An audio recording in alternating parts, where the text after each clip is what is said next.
आप गुंडे हैं? आप क्या हैं? ये देखिए, ये देखिए, ये देखिए, ये देखिए, ये देखिए भी बेच रहा था। थप्पड़ लगने के बाद तकरीबन आप बोतल भी जाते हैं, आपके हाथ से माइक भी गिर जाता है। आम रूटीन में वैसे थप्पड़ मुझे भी पड़े हैं, मैंने भी बड़े खाए हैं। थप्पड़ लगने से हाथ से माइक नहीं गिरता। कोई थप्पड़ इतना ही वजनी था, इतना कोई 30 थप्पड़ था जो लगा है। आप बोतल भी गए हैं, माइक भी गिरा है और आप भी गिरते उस वीडियो में नजर आते हैं। बिल्कुल थप्पड़ बहुत जोर से लगा था, क्योंकि मैं उसको जो फोकस उस टाइम कर रहा था कि ये देखें आपने मेरे साथ क्या किया। अपने बटन दिखा रहा था, अपना गिरेबान दिखा रहा था कि आप गुंडे हो, आपने मेरे साथ क्या किया। जब मैंने इस तरह इशारा किया तो उसने ऊपर से थप्पड़ मारे। जब मेरा उस तरफ फोकस नहीं था, मेरा फोकस अपनी तरफ था, तो तब वाकई वो इतनी जोर से पड़ा कि मैं गिर भी गया और जो है कि मेरे हाथ से माइक भी बाबा जी का हाथ वजनी था। हाथ बिल्कुल उनका वजनी था। नदीम भाई 22 सेकंड की वीडियो दिखाई गई है सोशल मीडिया पर, बड़ी वायरल की गई। उसमें आप थोड़ा सा ज़दोकोब करते हैं, उसके बाद वो ऊंचा लंबा बुजुर्ग जिसको हाजी साहब कहा जाता है वो आपको थप्पड़ मारता है और थप्पड़ मारने के लगने के बाद तकरीबन आप बौंदल जाते हैं। ये थप्पड़ मारा क्यों जाता है? थप्पड़ से पीछे थोड़ा सा जाएं तो क्या सीन क्रिएट हुआ था? आप उसके साथ इतना हाइपर हुए क्यों थे उस बुजुर्ग से? मैं इतना पूरी उम्मीद हूं कि इंशाल्लाह वो इंसाफ करेगी और वो उस दाढ़ी में छुपे एक जो चोर शख्स, जो गुंडे शख्स को लाजमी वो भी लिखेंगे कमेंट्स में कि ये वाकई गलत कर रहा था। मैं तो भाई आवाम के लिए गया था, मुझे कोई जाती मुफाद नहीं था। चीज़ें ये सहाफ़ी, रिपोर्टर्स, यूट्यूबर, हर चीज़ को एक साइड पे रखूं। मैं एक इंसान हूं, मेरे अंदर फीलिंग है। जब आप एक चोर को पकड़ेंगे तो क्या आप चोर के साथ क्या लहजा रखेंगे कि ये चोर जी क्या हाल है, आप ठीक है, तबीयत से ठीक है, आपको पानी पिलाऊं, इस तरह कहेंगे जो आपका हक खा रहा है, या आप इस तरह, और चोर आपको धक्के दे रहा हो कि गिरबान फाड़। और बताता चलो, कुछ लोग कहते हैं ये यूट्यूबर्स हैं, इनके पास डिग्रियां नहीं है, इन्होंने पढ़ा कुछ नहीं है। अगर आपके पास डिग्री है, डिग्री लेकर आप अपने सर पर रखकर बैठ जाएं, काम ना करें तो डिग्री का कोई फायदा नहीं है। अस्सलाम वालेकुम नाज़रीन, आपका मेज़बान मुजाहिद नियाब आपकी खिदमत में हाजिर है। नाज़रीन, चंद दिन कबल सोशल मीडिया पर एक वीडियो वायरल होती है कि एक सोशल वर्कर, एक सहाफ़ी, एक यूट्यूबर किसी मेडिकल स्टोर पे जाता है। वहां पर उसको एक सफेद दाढ़ी वाला जो बाबा है, जो बुजुर्ग है, उस पर उसके ऊपर हाथ उठाता है, थप्पड़ मारता है। और थप्पड़ वाली वीडियो जो है 22 सेकंड की वो वीडियो सोशल मीडिया पर बड़ी वायरल होती है।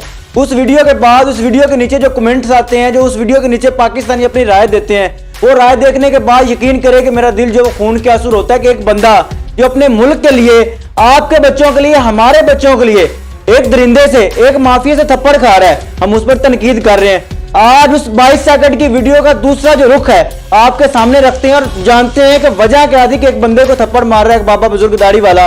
मामला क्या था, लड़ाई का चक्कर क्या था, और वो बंदा जो सहाफी है वो मेरे साथ बैठा है। अस्सलाम वालेकुम। जी वालेकुम सलाम। नहीं भाई, सब फर्स्ट ऑफ ऑल मेरी तरफ से आपको सलूट है कि यकीन करें, आप अपने लिए नहीं, आप हमारे बच्चों के लिए और जो हमारी पाकिस्तानी अवाम है उनके बच्चों के लिए आपने थप्पड़ खाया है। और अफसोस इस बात क्या है कि वही अवाम हम पर तनकीद करती है कि आप गलत कर रहे हैं।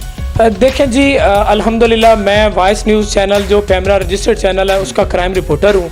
जब हमें इतला मिली कि सर्विसेज हॉस्पिटल के सामने जो है फार्मेसी है, पैदल गुजरगाह बनी हुई है वहाँ पे, तो जब हमें इतला मिली कि वहाँ पे जो है कि सरकारी अद्वियात, नशावर अद्वियात और एक्सपायर दवाइयाँ वहाँ पे बेचती हैं, और वहाँ के जो है कि कोई सरगना है वो उन सब का जो है ना कि वो देखता है। 8-10 फार्मेसियाँ हैं जहाँ पे इस तरह की मेडिसिन सेल हो रही है। 8-10 एक बंदे की थी, एक बंदा उनकी जो है ना वो रखवाली करता है, जिस तरह देख ले कि वो सरगना है। तो वहाँ पे जो है कि आज तक कोई नहीं जाता, लेकिन वहाँ पे इस तरह का काम हो रहा है। हमने मुतलका जो अथॉरिटीज है, ड्रग इंस्पेक्टर को हमने इंगेज किया, इमरान सरफराज। हम वहाँ फौरी अब्दुल रहीम मेडिकल एंड जनरल स्टोर जहाँ पे दवाइयाँ और वहाँ पे सिगरेट बोतल वगैरह पड़े थे, वहाँ पे गए। वहाँ पे जब ड्रग इंस्पेक्टर साथ था, वहाँ पे इंस्पेक्शन की उसने। वहाँ पे सरकारी दवाइयाँ जहाँ पे प्रॉपर लिखा था कि government property not for sale की स्टैंप लगी थी वो। उसके बाद वहाँ पे जो नशावर अद्वियात हैं वो बरामद हुई। उसके बाद एक्सपायर दवाइयाँ जिनके ऊपर प्रॉपर लिखा था कि नॉट फॉर सेल, वो बरामद हुई। ड्रग इंस्पेक्टर ने वो चीजें बरामद की। बरामद करके उसके बाद उसने अपनी कार्रवाई शुरू की, चालान बनाया। बाद में क्या हुआ कि एक सफेद दाढ़ी वाला जो शख्स है वो बरामद हो जाता है। जब वो लंबा बंदा बुजुर्ग, जिसको हमारी जुबान में हाजी साहब कहते हैं पंजाबी में, वो नाजिल होता है। वो नाजिल होता है बज़ाहिर दिखने में जो बड़ा शरीफ इंसान लगता है। जब वो आता है तो हम उनसे पूछते हैं कि जनाब ये सरकारी दवाइयाँ, नशावर दवाइयाँ, उसके बाद ये एक्सपायर दवाइयाँ यहाँ पे आप क्यों सेल कर रहे हैं? लोगों की जिंदगियों से खेल रहे हैं, अवाम सरकारी अस्पतालों में मर रही है। नदीम भाई 22 सेकंड की वीडियो दिखाई गई है सोशल मीडिया पर, बड़ी वायरल की गई। उसमें आप थोड़ा सा ज़दोकोब करते हैं, उसके बाद वो ऊंचा लंबा बुजुर्ग जिसको हाजी साहब कहा जाता है वो आपको थप्पड़ मारता है और थप्पड़ मारने के लगने के बाद तकरीबन आप बौंदल जाते हैं। ये थप्पड़ मारा क्यों जाता है, थप्पड़ से पीछे थोड़ा सा जाएं तो क्या सीन क्रिएट हुआ था, आप उसके साथ इतना हाइपर हुए क्यों थे उस बुजुर्ग के साथ? देखिए जी, वो मैं असल वीडियो आपको देता हूँ जो मेरे कैमरे की वीडियो है, क्योंकि इन्होंने ये ड्रग माफिया इन्होंने वो छोटा सा काट के वायरल किया सिर्फ मेरे अगेंस्ट। असल वीडियो ये है कि जब वो मेडिसिन वहां पे बरामद हुई, सब कुछ हुआ, ये बंदा, क्योंकि ये रिटायर्ड एसएचओ कहा जाता है, अपने आप को इसने कहा है कि मैं रिटायर्ड एसएचओ हूँ, इस बंदे ने वो मेडिसिन वहां से गायब करने की कोशिश की, छीनने की कोशिश की, बराबर मैं आपको वीडियो देता हूँ। उसके बाद जब ये वो नहीं कर सका, इसने मेरा गिरबान पकड़ा, मेरे बटन तोड़े और मुझे धक्का दिया अंदर से। जब इसने धक्का दिया, गिरबान पकड़ा, उसके बाद मैं हाइपर हुआ। मैंने इसे कहा कि आप बदमाश हो, गुंडे हो। मैंने इस वजह से कहा, भाई मैंने किसी मस्जिद के इमाम को गुंडा नहीं कहा, मैंने उस चोर को गुंडा कहा है जो अस्पताल में पड़े मरीजों का हक खा रहा था, अवाम को अंदर मार रहा था, वो मर रही थी, पैसे नहीं है, अवाम कहती है कि सरकार दवाइयां नहीं देती हो, भाई सरकार देती है, अंदर घपले होते हैं। इस तरह के मौलवी साहब घपले करते हैं जो बड़ी बड़ी दाढ़ियां रखे पहचाने नहीं जाते। मैंने उसको गुंडा कहा, बदमाश कहा, लेकिन उसके बाद उसने मुझे जो मेरे साथ किया, थप्पड़ मारे, लेकिन मैंने फिर भी लिहाज किया। मैं चाहता तो मैं भी हाथ उठा सकता था, लेकिन मैंने उस दाढ़ी का लिहाज करके मैंने उस पर थप्पड़ नहीं उठाया। नाज़रीन, आप वीडियो अपनी स्क्रीन पर देख सकते हैं जिस वजह से ये शख्स जिसका नाम नदीम अब्बास है, ये उस बुजुर्ग सफेद दाढ़ी वाले बंदे के साथ हैपर होते हैं। और हैपर होने की वजह बस जाहिर है कि एक बंदा किसी का गिरेबान पकड़ता है, उसको खींचता है, ज़दोकोब करता है, हैपर तो होना बनता है। सहाफ़ी है या यूट्यूबर जिसके हाथ में माइक है, दिल उसके अंदर भी होता है, फीलिंग उसकी भी होती है, दिमाग उसका भी काम करता है, इज्जत उसकी भी होती है। उसके बाद क्या होता है, सुना गया जी आपके पीछे बंदे भी लगाए गए हैं, रोड लेके डंडे लेके मारने की पूरी कोशिश की गई है। देखिए जी, प्रॉपर, क्योंकि ये एक ड्रग माफिया, इसने फौरी कॉल करके, इनके ग्रुप्स बने होते हैं, इन्हें फौरी इन्होंने बंदे बुलवा लिए, उन्होंने हमारी टीम को वहां पे यरगमाल बना लिया। ड्रग इंस्पेक्टर ने तो अपनी कार्रवाई की, जब उसने देखा कि भाई ये तो रिपोर्टरों को मार रहे हैं तो पता नहीं मेरे साथ क्या करेंगे, वो अपनी रिकवरी करके इनकी प्रॉपर ऊपर अंगूठे लगवा के, उन जो रिकवर हुई है जितनी मेडिसिन, इन्होंने उसके जो वहां पे आमिर शहजाद क्वालिफाइड पर्सन है उसके अंगूठे लगवाए, अंगूठे लगवा के इनकी रिसीविंग लेके वो चला गया लेके। उसके बाद इन्होंने हमें यरगमाल बना लिया। हमने वहां पे 15 की पुलिस ने आके हमारी जान बख्शी करवाई और इन गुंडों से हमारी जान बचवा के सीधा हमें थाने ले गई। अच्छा, बेसिकली नदीम आप क्या है, क्राइम रिपोर्टर हैं, एंकर है, किस चीज की जिम्मेदारी आप निभा रहे हैं वॉइस न्यूज? देखिए जी, वॉइस न्यूज में जो मुझे अथॉरिटी लेटर मिला वो क्राइम रिपोर्टर का मिला हुआ है, और जहां पे भी क्राइम हो, मुझे ये नहीं है, एक बीट मेरी ये नहीं है कि सिर्फ हेल्थ की हो कि मैंने मेडिकल स्टोरों पे, मुझे जहां पे भी क्राइम नजर आए मैंने वहां की रिपोर्ट अपने चैनल को करनी है। थप्पड़ खाने के बाद, वीडियो वायरल होने के बाद, और उसके बाद जो नीचे हमारे पाकिस्तानियों ने कमेंट किए हैं, वो देखने के बाद आपने दिल नहीं छोड़ा कि मैं किन लोगों के खातिर थप्पड़ खा रहा हूँ? देखिए जी, मैंने दिल नहीं छोड़ा क्योंकि अवाम को हकीकत का पता नहीं था, उनको हकीकत पता नहीं था। अब हकीकत जब उनके सामने आएगी, मैं आपको वीडियो दूंगा आपके तवस्सल से, जब अवाम देखेगी, मैं इतना पूरी उम्मीद हूं कि इंशाल्लाह वो इंसाफ करेगी और वो उस दाढ़ी में छुपे एक जो चोर शख्स, जो गुंडे शख्स को लाजमी वो भी लिखेंगे कमेंट्स में कि ये वाकई गलत कर रहा था। मैं तो भाई अवाम के लिए गया था, मुझे कोई जाती मुफाद नहीं था। जो अस्पतालों में पड़ी अवाम चीखती है कि दवाइयाँ नहीं मिलती, मैं उनके लिए गया था, या जो माएँ रोती हैं कि हमारे बेटे नशे पे लग गए हैं, उनके लिए गया था जिनको ये नशावर अद्वियात बेच रहा था। थप्पड़ लगने के बाद तकरीबन आप बौंदल भी जाते हैं, आपके हाथ से माइक भी गिर जाता है। आम रूटीन में वैसे थप्पड़ मुझे भी पड़े हैं, मैंने भी बड़े खाए हैं। थप्पड़ लगने से हाथ से माइक नहीं गिरता, कोई थप्पड़ इतना ही वजनी था, इतना कोई तिलिस्मी थप्पड़ था जो लगा है। आप बौंदल भी गए हैं, माइक भी गिरा है और आप भी गिरते हो इस वीडियो में नजर आते हैं। देखिए जी, बिल्कुल थप्पड़ बहुत जोर से लगा था क्योंकि मैं उसको जो फोकस उस टाइम कर रहा था कि ये देखें आपने मेरे साथ क्या किया, अपने बटन दिखा रहा था, अपना गिरबान दिखा रहा था कि आप गुंडे हो, आपने मेरे साथ क्या किया।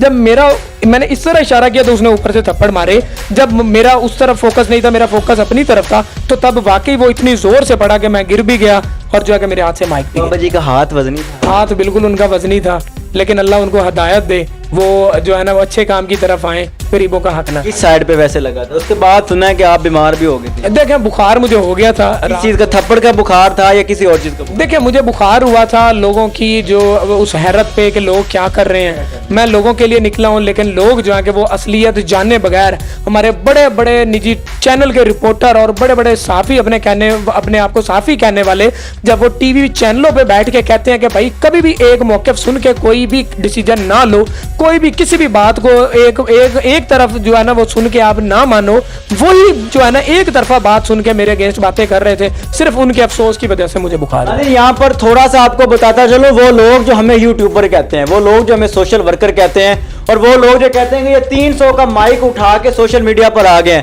वो इस माइक की औकात नहीं बताते। दरअसल वो उनकी अपनी औकात 300 की होती है, वो इसलिए इस माइक की औकात 300 बताते हैं। एक बंदा जो सिर्फ आपके लिए, आपके मुल्क के लिए, आपके बच्चों के लिए रोड पर निकलता है, और माफिया से लड़ता है, नशइयों से लड़ता है, गुंडों से लड़ता है। क्योंकि हमारा मुल्क वो दरअसल जो हकीकत वो आपको दिखाने के लिए रोड पर आता है। आप उसको कहते हैं ये 300 का माइक है, 300 का माइक लेके रोड पे आ गया। वो माइक की औकात नहीं, वो लोग अपनी औकात बताते हैं। और उसके बाद एक चीज और बताता है, जो लोग कुछ लोग कहते हैं ये यूट्यूबर्स हैं, इनके पास डिग्रियां नहीं है, इन्होंने पढ़ा कुछ नहीं है। अगर आपके पास डिग्री है, डिग्री लेकर आप अपने सर पर रखकर बैठ जाएं, काम ना करें तो उस डिग्री का कोई फायदा नहीं है। भाई हमारे पास डिग्रियां नहीं है लेकिन हम काम कर रहे हैं। हमारे ऊपर तनकीद सैटेलाइट चैनल की तरफ से इसलिए की जाती है कि इस टाइम यूट्यूबर पावा बन चुके हैं। इन्होंने माफिया की आंखों में आंखें डाल लिया है, जो कि आज तक सैटेलाइट चैनल नहीं कर सके। मुझे बताइएगा कि अगर वो वीडियो वायरल ना होती तो क्या होता? देखिए जी, अगर जो वीडियो थप्पड़ वाली है वो या जो वीडियो बाद में जो थप्पड़ वाली वीडियो वायरल हुई है, जिस तरह अब जो सारा सीन बन चुका है, नदीम लोगों की आंखों में आ गया है, क्या सीन होता अगर आज आप कह रहे हैं जी मैंने बाबे को पकड़वाना भी है, ये भी करवाना है, वो भी करवाना, अगर वीडियो वायरल ना होती सारा कुछ दब जाता। बिल्कुल दब जाता, बिल्कुल। अब मुझे एक बात की खुशी है कि वीडियो जो वायरल हुई है, अब उस वीडियो के बाद जो असल हकायक वायरल होंगे वो अवाम देखें। वीडियो इन्होंने वायरल बकायदा पैसे देके करवाई है ड्रग माफिया ने। अब उसी हर एक वीडियो के बाद जब असल हकायक की वीडियो वायरल होगी तो वही अवाम जो मुझे बुरा भला कह रही थी, इंशाल्लाह मुझे उम्मीद है वही अवाम मुझे अच्छा कहेगी, क्योंकि मैं उनके लिए निकला था। और दूसरी मेन मैं आपको बड़ी बात बताता चलूं कि भाई ये जितनी ड्रग माफिया है इन्होंने अवाम को खरीदा हुआ है। और भाई अगर आप डिग्री वाले रिपोर्टर्स हैं, सहाफी हैं, जर्नलिस्ट हैं, मेरा आपको सलाम है, आप क्यों नहीं गए वहां पे? क्या कभी आपने देखा है वहां पे जो नीचे अंडरपास में सुरंग में फार्मेसी या जनरल स्टोर बने हुए हैं? आप क्यों नहीं गए वहां पे? ये फख्र है और हर यूट्यूबर वो फख्र है हमारे पाकिस्तान का, जो कि काम करता है अपने मुल्क के लिए, इस मुल्क की आने वाली नस्लों के लिए। अगर आज इनको थप्पड़ पड़ गए, कहा जाता है जिनके पास डिग्री नहीं है, हर पाकिस्तानी अगर काम करना शुरू कर दे तो मेरे मुल्क से ये क्राइम, ये जुर्म, ये जनाकारियां, ये नशा जो बिक रहा है, ये बच्चे घरों से यंग बच्चियां, यंग लड़के जो है वो नशे पे लग रहे हैं, यह सारा सिस्टम खत्म हो जाए अगर आप काम शुरू कर दे। जब आप जाते हैं डिग्रियों पे, जब आप बात करते हैं तलीम की, तो फिर इस तरह तलीम वाले बंदे ढूंढते रहें, डिग्रियां सर पर रख के बैठ जाए, मुल्क आपका चला जाएगा। फिर आप हाथ पे हाथ रख के बैठ के देखते रहेंगे। और इस तरह के बाबे बुजुर्ग जो कि सफेद दाढ़ियों के अंदर शैतान है, मैं तो उसे शैतान नहीं कहूंगा, वो हमारे मुल्क पर मसल्लत हो जाएंगे और हम खुद पकड़ कर इनको अपने पर मसल्लत कर रहे हैं। बाकी नदीम की कहानी आपने जानी और थप्पड़ की असलियत आपके सामने रखी। मुझे दीजिए इजाजत, अल्लाह निगहबान।